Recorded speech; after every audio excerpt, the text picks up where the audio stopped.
안녕하십니까. 이제 1일 합격 노트 문제풀이 6주차 내용을 확인해 볼게요. 첫 번째, 원금 균등 분할 상환에서 매기에 납부하는 원금 균등액은 융자액 전체, 만약에 1억이었다 그러면 1억을 전체 상환 기간이 만약에 10년, 매년 갚는다 그러면 10으로 나누면 된다고 그랬죠. 그래서 전체 상환 기간으로 나눠서 구하더라.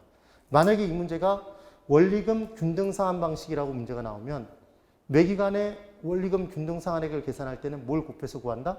저당상수. 그 문제는 무조건 저당상수가 있어야지만 푼다고 그랬어요. 근데 문제를 찾아봤더니 저당상수가 없다면 그것의 역수인 뭐가 꼭 주어져 있다?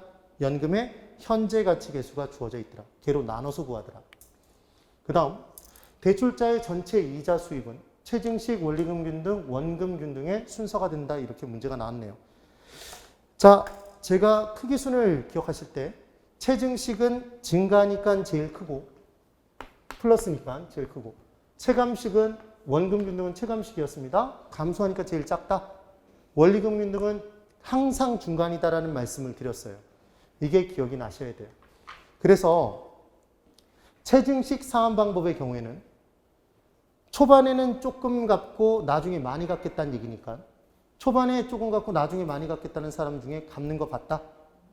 못 봤다. 그래서 대출자가 감소하는 위험의 크기가 커서 대출자인 금융기관은 이자율을 높게 적용하고 그래서 전체 이자의 크기도 더 크고 전체 원리금의 크기도 더 큰 거다. 이 크기순이었어요. 그리고 잔금액의 크기순도 이 크기순인데 딱 한 번 예외로 바뀐다고 그랬어요. 그게 뭐였냐면 최증식 상환 방법은 왜 젊은 층이 선호하죠? 처음에 상환하는 금액이 작고 나중으로 갈수록 점점 커지는 거다. 그래서 초기 상환액의 크기순으로 나오면 얘는 크기순이 바뀐다. 그때에도 뭐는 항상 중간? 원리금 균등 상환 방식은 항상 중간.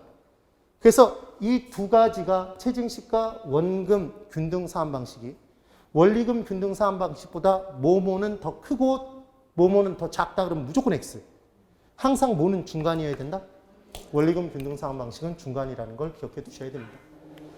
그 다음 동일한 주택저당 채권 모저당을 가지고 MBS 저당담보부 증권을 발행할 때 MPTS 지분형, MPTB 혼합형, MBB 채권형 순서로 그 발행 액수의 크기순이 결정되더라. 이 얘기를 했습니다. 이거 어떻게 기억하시라는 얘기를 했었냐면 주식과 채권 중에 일반적으로 위험의 크기가 뭐가 더 크고 투자자 입장에 주식은 위험이 크고 그만큼 수익도 더 크다. 그래서 이 크기순이 이와 같이 결정된다는 말씀을 드렸어요. 그리고 이때 모저당이 2억이라면 지분형 저당담보증권은 아예 이 모저당을 파는 거니까 투자자에게. 얼마가 들어온다? 2억이 들어오는 거고 물론 발행 수수료 등을 빼면 조금 차이는 나겠지만 같게 발행되는 거고 지분형은. MBB는 이 저당 믿고 돈을 빌려달라고 얘기하는 거니까 투자자에게 2억 믿고 2억 빌려주지 않는다. 1억 8천. 그래서 1억 8천 빌려주면서 2억을 담보로 잡으니까 초과 담보가 2천이다. 그런데 이때 발행기관이 돈을 더 빌려오고 싶으면 내가 원리금 수취권을 너에게 넘겨줄 테니까 돈 좀 더 빌려줘. 이게 혼합형이었죠. 그래서 얘는 1억 9천. 예를 들자면. 그럼 얘는 초과담보가 1,000.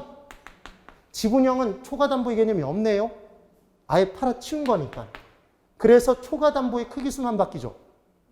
이 크기순이 초과담보로 바뀌면 크기순이 바뀐다는 거 기억해 놓고 나머지는 지분형이 제일 크고 혼합형, 그 다음 무엇의 순서가 된다? 채권형의 순서가 된다를 기억해 두시면 됩니다. 사업주는 프로젝트 파이낸싱을 통해서 부의 금융의 효과를 누릴 수 있어서 사업주는 프로젝트 파이낸싱을 사용하게 되면 사업 자체 미래 수익성을 담보로 제공하고 돈을 빌리는 거잖아요. 그러니까 사업주의 장부에는 이 빌린 돈이 기재가 안 되죠. 그래서 장부 바깥에서 빌린 돈의 효과, 부의 금융의 효과를 누릴 수 있어서 또 다른 채무를 빌릴 수 있다.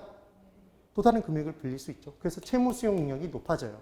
근데 이게 금융기관이라고 나오면 X가 되죠. 금융기관이 부의 금융의 효과를 누린다 그러면 X잖아요. 그 다음 프로젝트 파이낸싱은 현금 흐름을 통제하기 위해서 사업주가 이 개발 사업 자체에서 발생한 수익을 마음대로 빼가면 그 자체 범위 내에서만 채권 금액을 소구할 수 있으니까 안 되니까 별도의 에스크로우 계정으로 유지하도록 만들었죠. 이게 중요한 포인트였습니다. 그래서 사업주 시행사는 프로젝트 파이낸싱에 의해서 개발 사업을 진행할 때 자신의 이익을 개발 비용보다도 먼저 인출해 갈 수 있다 그러면 X. 모든 비용, 모든 이자 다 지불하고 나머지로 갖고 가는 게 수익. 꼭 비교를 해 두셔야 됩니다. 자, 오늘 여기까지 진행하겠습니다. 대단히 수고 많으셨습니다.